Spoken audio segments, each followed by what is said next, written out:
Imagine you're walking your dog on a winter morning when suddenly a girl is standing right in front of you. She's stick thin, standing barefoot in the fresh snow. But when you look closer, you realize she's the girl the entire nation has been looking for the past 88 days. This is the story of Jamie Kloss, the girl who was never meant to be found, but defied all odds and in the end exposed a predator nobody saw coming. But before we get into the story, hi, my name is Hans and welcome to my Hollow. And if you're a fan of the unexplained told around late night meals, then you have found your hidden corner of YouTube. So get your ramen, get your tacos, and let's get right into the story. At 12:53 a.m., the police receive a chilling 911 call from Denise's phone, and in it, Karen County 911, where's your husband? Somebody I just want from. Hello? she hears muffled screams and loud bangs before the call abruptly ends. The police rush to the Kloss home, but when they arrived, they found a horrifyingly bloody scene. The father, James Kloss, was shot dead at the front door, his body leaning on the door, blocking the entrance. The wooden frame had been completely blown apart by a shotgun blast. Whoever had done this had forced their way in. Inside, the house was eerily quiet when they found the mother, Denise Kloss, in the bathroom, dead from a close-range gunshot.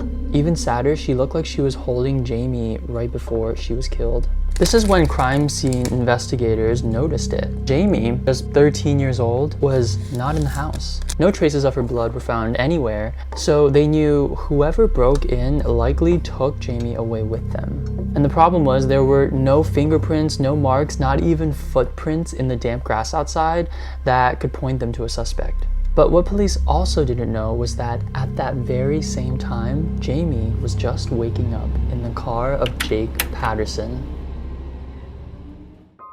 Now, the insane thing is, Jake had never met Jamie before this. He didn't even know her name. But the moment he saw her step off her school bus, he decided she was the one he had to have. He became obsessed. To obtain her, Jake meticulously planned an attack so there would be zero trace of him at the crime scene. He shaved his head to avoid leaving DNA.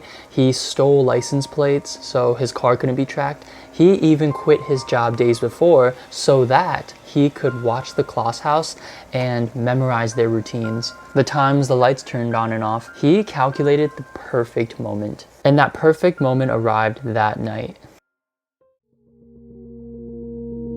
Wearing all black and armed with a shotgun, he parked near the Kloss home, turned off his headlights, crept up the driveway, took a deep breath. He raised his gun and, well, you know the rest. After he forced Jamie into his car, hands tied, the two drove away from the house just before the police arrived. It's like as if they were never there. Now, back at the house, police had just issued an Amber Alert, and not even 30 minutes later, hundreds of volunteers have begun searching the woods, lakes, and back roads surrounding Barron. The town came together hoping for a miracle, and I really think it's a scene that's both heartwarming yet so heartbreaking to see. Meanwhile, the investigators combed through thousands of tips. A surveillance camera had caught a strange car near the Kloss home that night, but it led nowhere because the license plate was fake. Local hunters reported suspicious activity in the woods, but nothing concrete emerged from that either. Still, no sign of Jamie. Now, while the world was still searching for her, Jamie and Jake have just arrived at a remote cabin 70 miles away. Jake kept her hidden under his bed, using heavy storage bins and weights to trap her and ensure she couldn't escape. And he warned her that if she tried to run, he would kill her. Days turned to weeks.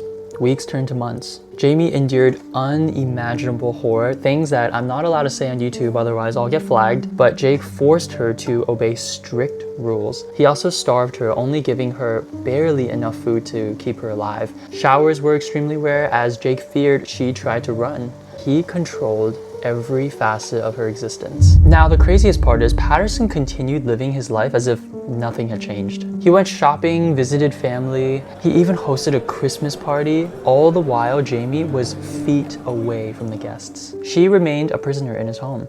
But even through starvation, even through the filth because she couldn't take a shower, Jamie never gave up. Because you see, just like Jake, Jamie watched his movements, she memorized his habits, and she waited for her chance to escape. And that chance finally came 88 days later. January 10th, 2019, Jake left the house telling Jamie he'd be gone for a few hours. But this time, he forgot to barricade her. This was the moment Jamie had been waiting for.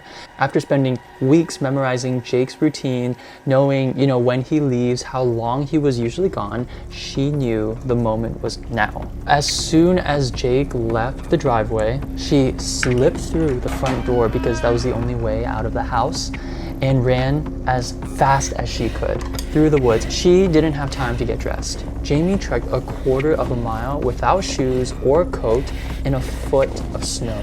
Keep in mind, it's the dead of winter and it's 20 degrees or -7 degrees Celsius for you guys, and she's been starving for the past 3 months. You can imagine the fresh snow numbing her delicate bare feet while the icy wind just stripped her body of any heat she had left. But she didn't care. She was running on pure adrenaline, hoping to find someone, anyone, that could save her before he catches her again. And after her frantic search, she at last found the woman who we began this entire story with. Jeanne Neuter, who was out walking her dog, Henry. And with what little energy she had left, Jamie pleaded, "I need help. He killed my parents," before collapsing to the floor. Jeanne took Jamie to a neighbor's house where they called 911, and within minutes, officers flooded the streets. They found Jake driving back home, and he just pulled over immediately and simply said, "I did it." And with that, on May 24th, 2019, Jake Patterson was sentenced to life in prison without the possibility of parole. He showed no remorse, and Jamie, well, just 13 years old, had faced the unimaginable and survived. Justice was served, but the scars of this case will never fade for her. Jamie Kloss's story is one of tragedy, but also one of incredible resilience. She not only survived, she escaped, bringing her captor to justice. And I think we can all say that her courage shook the nation. Ooh, all right guys, it is done. It looks so good. Ooh. That's good. You want some? Oh, let me get you a bowl. Get you some noodles and also this bok choy because you gotta be healthy. There you go. Well, that is the story for this video. If you liked what you heard, like and subscribe for more because it really gives me the strength to keep making these videos for you. I'm gonna go ahead and eat this food. You finish yours, and I'll see you in the next video real soon. Bye.